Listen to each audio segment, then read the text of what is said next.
Rule, aka Binglebus. In today's video, I'm going to be talking about Snorlax Stall. Now, Snorlax Stall has been a very hot topic right now in the Pokemon TCG community. People are talking about if it needs banned, people are talking about where it's at in the meta, all kinds of things are talking about Snorlax Stall right now. I'm just going to start off with my thoughts and opinions. I do not think that Snorlax Stall needs banned at the moment, because we do have a few tech cards to be able to deal with it, and Snorlax Stall is beatable. It is a beatable deck. It's not like it's the end-all be-all. It's an auto loss for every deck. There are things that definitely will need tweaked, I think, or they might have to come out with some sort of tech card like they did for Mew with like Drapion to kind of deal with it. We do have Minior right now, so that does help out a good amount. But as far as where I think it is in the meta and like tier list wise, we're looking at like tier 1. Like it's up there, guys. You're gonna have to worry about it. You're gonna have to think about it. And if you can get everything set up and rolling while playing Stall, it's pretty difficult to get around at times. But before we jump into that deck list here, don't forget to leave a like, smash that subscribe button, because I really do appreciate every single one of you. Alright, so let's jump into that Snorlax Stall deck list. Alrighty guys, and here we are with that Snorlax Stall deck list. The way this deck plays is very unique and very different from a lot of other decks in our format. And the way it wins is also rather different. A lot of decks are trying to win by taking 6 prizes. However, Snorlax Stall isn't going to take a single prize. I would probably say about 99% of the time. So what you're actually trying to do with Snorlax Stall is you're trying to slow the game out and just drag it out so your opponent slowly mills themselves so they can't play the game. And the things that can help us do that, for the Pokemon here, we have Snorlax, kind of the centerpiece of the entire deck, with this ability block. As long as Pokemon's in your active spot, your opponent's active Pokemon can't retreat. So we're basically just trying to put support Pokemon like Barrel or Radiant Charizard, or things that they can't really attack with or use in the active spot and just kind of trap it there. We also play Spiritomb, basic Pokemon if you have no abilities, and then we play Mimikyu as well with its ability Safeguard, prevent all damage done to this Pokemon by attacking your opponent's Pokemon EX and Pokemon V. We also play Crabominable V with its attack trigger Avalanche, discard the top 2 cards of your opponent's deck. We play literally 1 Water Energy to do that, but a lot of other things that we have here, a lot of disruption supporters and items and things of that nature. So we have things like Echoing Horse, we can put a Pokemon back on the bench and then trap it up with like Boss's Orders or Counter Catcher. We play Sidney, your opponent reveals their hand, discard up to 2 cards of any combination between Tools, Special Energy, and Stadiums. We also play Avery to draw 3 cards, and then our opponent has to discard down to 3 Pokemon on their bench. We play Misfortune Sisters, look at the top 5 cards of your opponent's deck, and then you can discard any item cards you find there. We play Erika's Invitation, your opponent reveals their hand. You put a basic Pokemon, if they have one, onto the bench, and then it slides right up into the active spot. We also play Giacomo, discarding special energies, Lost Vacuums, and then we play things like Bravery Charm and Luxurious Cape to make our Snorlax and Carbonos and Mimikyu a little bit beefier. And Temple of Sinnoh as like a disruption stadium as well for like reversal energies or anything of that nature. So the deck is very unique. You're in for a very long game when you're playing Snorlax Stall, and it's rather difficult to pull off, I feel like, because you really need to manage these supporters in a kind of a right order. Because if you start using Misfortune Sisters too early, well, chances are you're probably not going to hit any items. But if you use it towards the end of the game and then combo that with Trigger Avalanche, you might be able to mill potentially 7 cards in one turn if the things line up properly. So, very unique deck. It's played very differently, and I'm super excited to showcase the gameplay footage I got here of me playing Snorlax Stall. So let's jump right into that gameplay. Alright guys, and here we are with that Snorlax Stall gameplay. At our quick flip here, deciding if we want to go first or if we want to go second. I feel like Snorlax Stall always wants to go second, and the reason you want to go second is we don't have anything to evolve, and we want to be able to use our supporters like Arven so we can get set up and rolling here. Our opening hand, not too bad. Got a Snorlax, got a Mimikyu, got a Nest Ball, got a Sidney, Counter Catcher. Hopefully that'll get online here pretty soon. But it looks like we're playing against Entei, Iron Valiant. Now, this deck I feel like is a little bit of a tougher matchup for Stall players because they play a lot of switch effects that can get around that block ability with Jet Energies, Switch Cards, Escape Ropes, and Switches, because they're trying to use that Tachyon Bits ability as much as possible. Even though they play the capsules, that's totally okay with us, because if we have a Snorlax in the active spot, it doesn't matter if their retreat cost is free. They can't retreat at all. So, gonna get a full bench set up here.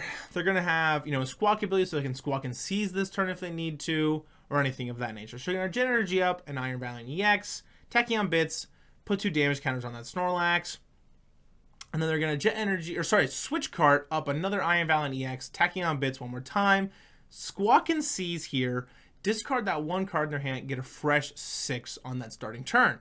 So, we actually don't mind if they Squawk and Seize or anything of that nature, because if they're drawing a lot of cards, it just makes it a little bit easier for us. And Entei and like decks like Miraidon and stuff have to churn through the deck a lot to start going, because it's very fast and aggressive decks. But they're going to put that Forest Steel Stone on the Entei here. We're going to Hisuian Heavy Ball. Just look at our prizes. Don't say anything too crazy. We're going to grab the Rotom here. And the reason we grab Rotom off the Nest Ball is because Instant Charge is the only draw engine we have in the Snorlax deck. We're going to Sidney, discard that Magma Base, and we look and see they got, Battle VIP Pass. They got Fire Energy. They got Radiant Charizard and stuff. So they're going to Forest Steel Stone and grab Professor's Research. So they're going to discard all the cards from their hand there, get a nice fresh 7. But our hand isn't looking too bad. We got Switch Cart, we got Arven, so we can Switch Cart and heal some of this damage off the Snorlax if we need to, go into the Mimikyu. We got Arven to be able to, Nest Ball, grab another Snorlax, maybe even grab a Bravery Charm or Luxurious Cape or anything of that nature. So they're going to Switch Cart here, going into the Iron Valiant EX, put 20 damage counters on the Mimikyu. And they're going to try to start KOing and getting rid of this Mimikyu, because they know that if I can get a Mimikyu just set up in the active spot and they have no way to switch out and around to KO it, because the only way they can KO it is with Tachyon Bits or potentially Radiant Charizard. However, you also could Yoga Loop it a bunch of times, I guess, but that doesn't feel very good. So they are going to get all the way up to 60 damage counters here and put up that NTV, Fleetfoot, and just pass. They have nothing going on. Now, we also are kind of in a tight situation. We're not quite set up all the way. We need a little bit more just stuff kind of rolling. So we're going to Arven here, and I'm going to grab Nest Ball. And the reason I grab Nest Ball is because I want to be able to grab another Snorlax, Forest Steel Stone to put onto my Rotom. So, and we know that we don't have a Mimikyu, right? So no more Mimikyus in our accessibility. We only got the 1. So Forest Steel Stone, and we're going to grab Temple of Sinnoh. And the reason I grab Temple of Sinnoh here is because they play a lot of Jet Energies. And I want to try to shut down that Jet Energy so they can't KO our Mimikyu. So, Temple of Sinnoh, and just hope they can't bump with a Magma Basin. But we discarded a Magma Basin earlier off of our Sidney, so we know they only have 3 left.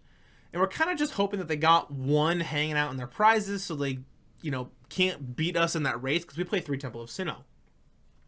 Alright, so we're going to Instant Charge here. We're going to Crabominable, get a Bravery Charm. Nothing too crazy. Misfortune Sisters is kind of starting to get into a point where it's going to be relevant, and we can start using it and hopefully discarding a lot of their item cards.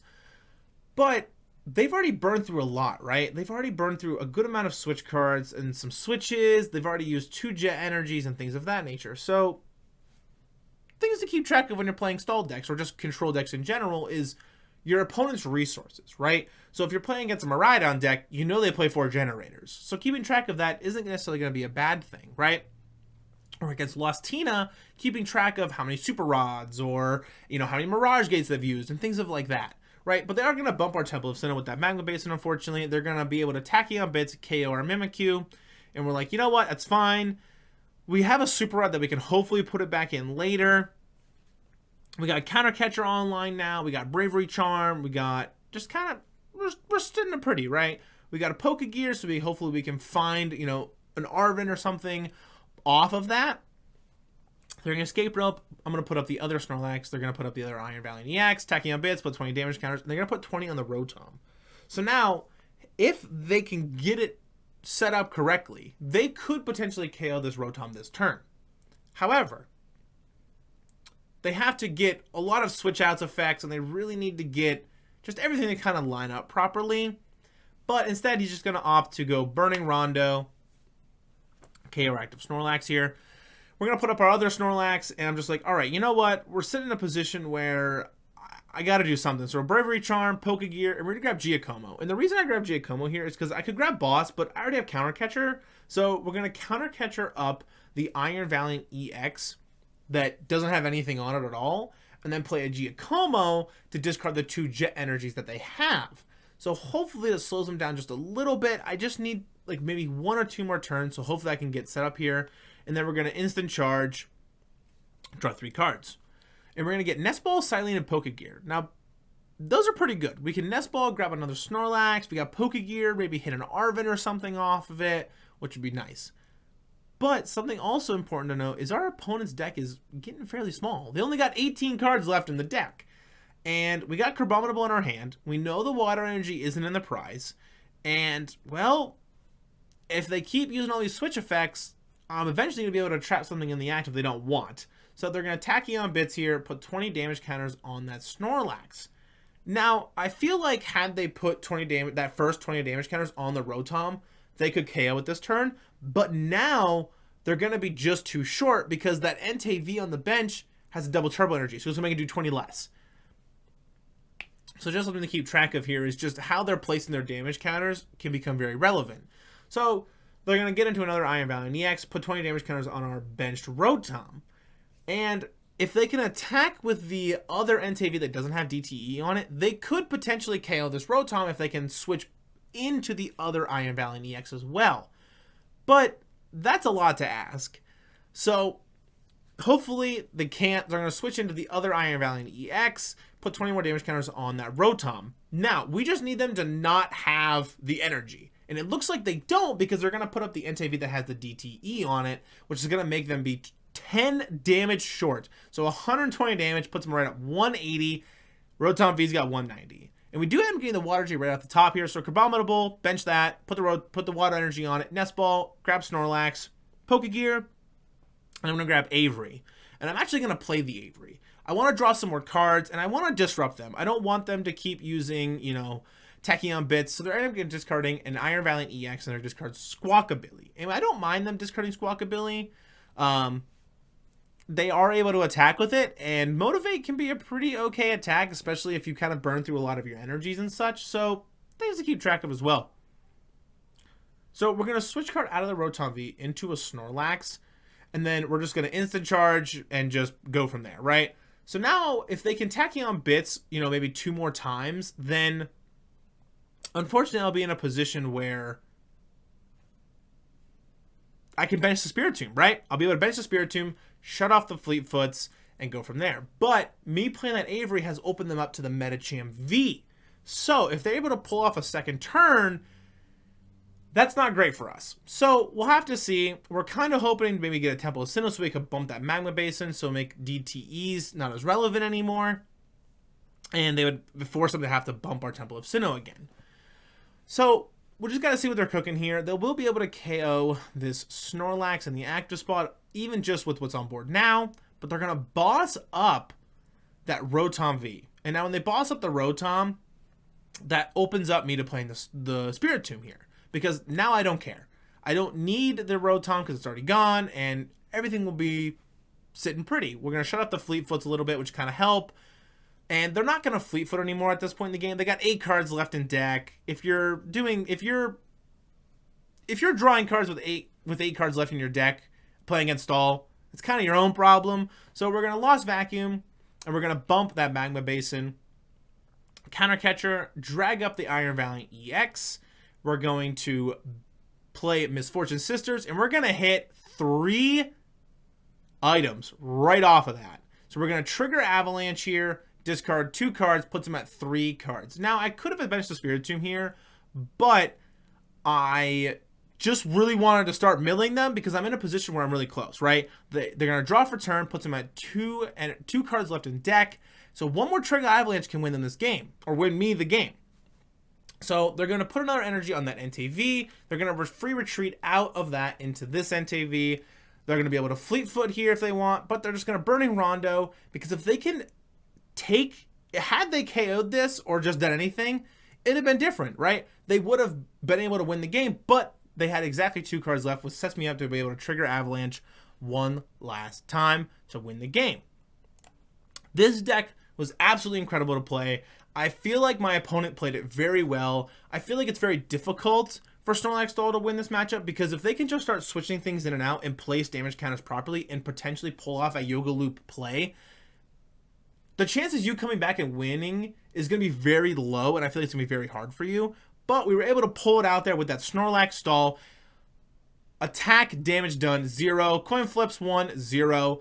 opponent just ran out of cards in the deck. And that's kind of how the deck works, right? Just being able to mill them out and just grind the game out, making it very difficult for them to be able to not retreat, shutting off that capsule to be able to free retreat out of their Iron Valiant EXs. It forces them to burn through more Gen Energies, more Switch Cards, Ropes, and Switches, which ultimately can win us the game. So let's jump right into that outro. Alrighty guys, that was absolutely incredible. Snorlax Stall feels very rewarding when you get a win with it because you need to be able to manage your resources properly, and keeping track of your opponent's resources is also really important when you're playing a control deck like Snorlax Stall. I will say, I do not think that Snorlax Stall or anything needs banned right now, because we do have some counters for Snorlax Stall, like Minior and things of that nature. It's also beatable. I have beaten plenty of Snorlax Stall decks playing Miraidon or Lastina or even Lugia decks, so I don't know if banning's quite where we're at, but I will say in the meta right now, it's very high up there. Tier 1, maybe a little bit higher. If you haven't yet, don't forget to leave a like, smash the subscribe button. I really would appreciate it. I'll make sure to put the deck list in the description below as well, so if you guys want to try Snorlax Stall out for yourself, you'll be able to. Alrighty guys, I'll see you in the next one. Peace!